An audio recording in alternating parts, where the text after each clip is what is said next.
Once upon a time, in a land far, far away, there was an enchanted kingdom named Lumeria. Lumeria was known for its lush green forests, sparkling blue lakes, and the majestic Mount Aurelia, which stood tall and proud at the center of the kingdom.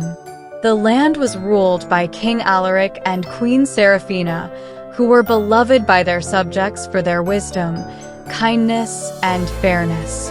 They had a daughter, Princess Elara, who was as beautiful as she was brave. Princess Elara was not like the typical princesses of her time.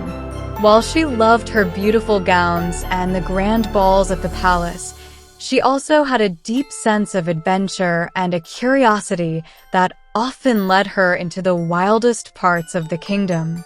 She spent her days exploring the forests, talking to animals, and learning about the plants and the magic that flowed through Lumeria. One fine spring morning, as the birds sang their cheerful songs and the flowers bloomed in vibrant colors, Princess Elara woke up with an unusual feeling. She felt a calling deep within her heart, urging her to visit the ancient temple of Eldoria, a mystical place known only to a few. Legend had it that the temple was built by the first wizards of Lumeria and held secrets that could change the fate of the kingdom. With a determined heart, Elara set off on her trusted horse, Luna, a magnificent white steed with a silver mane. She wore her favorite emerald green riding cloak and carried a small satchel filled with essentials. As she rode through the forest, she felt a sense of excitement and anticipation, knowing that this journey would be unlike any she had ever taken. After hours of riding through the dense forest, Elara arrived at the foot of Mount Aurelia. The path to the Temple of Eldoria was steep and treacherous, but she was not deterred. She tied Luna to a sturdy tree and began her ascent. The climb was challenging, but Elara's determination and courage saw her through. As she reached the temple, she was awestruck by its grandeur. The temple was made of ancient stone, with intricate carvings that told stories of the past. The entrance was guarded by two giant statues of griffins, their eyes seemingly watching her every move. Taking a deep breath, Elara stepped inside. The air inside the temple was cool and filled with the scent of ancient incense. As she walked through the dimly lit corridors, she felt a presence, as if the spirits of the wizards were watching her. She finally arrived at the inner sanctum, where a large, ornate pedestal stood. On the pedestal lay a glowing crystal, radiating a warm, golden light. Elara approached the crystal cautiously. As she touched it, she felt a surge of energy flow through her. In an instant, she was transported to a vision. She saw her kingdom, Lumeria, but it was not the peaceful and prosperous land she knew.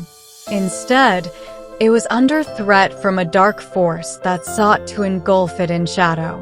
In the vision, she saw a powerful sorceress named Morgathra, who had been banished from Lumeria centuries ago. Morgathra had discovered a way to return and was amassing an army to conquer the kingdom. The vision showed Elara that the only way to stop Morgathra was to find the three lost relics of the ancients: the Sword of Light, the Shield of Hope, and the Amulet of Truth. As the vision faded, Elara knew what she had to do. She had to find the relics and stop Morgathra before it was too late. She also realized that she could not do it alone. She needed the help of her friends and the wisdom of her parents. With renewed determination, she made her way back to the palace. Back at the palace, Elara shared her vision with her parents. King Alaric and Queen Seraphina listened intently and knew that their daughter's vision was true. They called for the kingdom's bravest knights and wisest scholars to assist Elara in her quest. Among them were Sir Cedric, a loyal knight who had served the kingdom for years, and Lady Isabella, a scholar with vast knowledge of Lumeria's history and magic. Together, they formed a plan. They would split into 3 groups, each searching for one of the relics. Elara, accompanied by Sir Cedric and Lady Isabella, would search for the Sword of Light, which was said to be hidden in the crystal caves of Lumina. The journey to the crystal caves was long and perilous. They traveled through dense forests, crossed raging rivers, and climbed steep mountains. Along the way, they faced numerous challenges, including wild beasts and treacherous terrain. However, their determination and teamwork saw them through. Finally, they arrived at the entrance to the crystal caves. The entrance was guarded by a fierce dragon named Drakthar. The dragon was known to be a guardian of the cave and would only allow those with pure hearts to enter. Elara, Sir Cedric, and Lady Isabella approached the dragon with respect and courage. Elara spoke to Drakthar, explaining their quest and the threat to the kingdom. The dragon, sensing the sincerity and purity of their hearts, allowed them to enter the cave. Inside, they found the Sword of Light, its blade glowing with a radiant light that seemed to banish the darkness around them.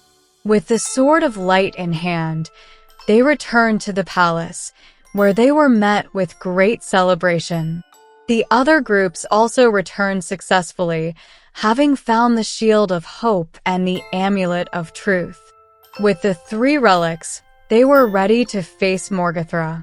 The final battle took place on the plains of Aldoria. Morgathra, with her dark army, met the forces of Lumeria led by Princess Elara. The battle was fierce and seemed to last an eternity. However, with the power of the relics and the courage of the people of Lumeria, they managed to defeat Morgathra and banish her once again. Peace returned to Lumeria, and Princess Elara was hailed as a hero. She continued to explore the kingdom, always ready for new adventures and challenges. Her bravery and determination became a legend, inspiring generations to come. And so, the enchanted kingdom of Lumeria continued to thrive, with its people living in harmony and prosperity, guided by the wisdom and courage of their beloved Princess Elara.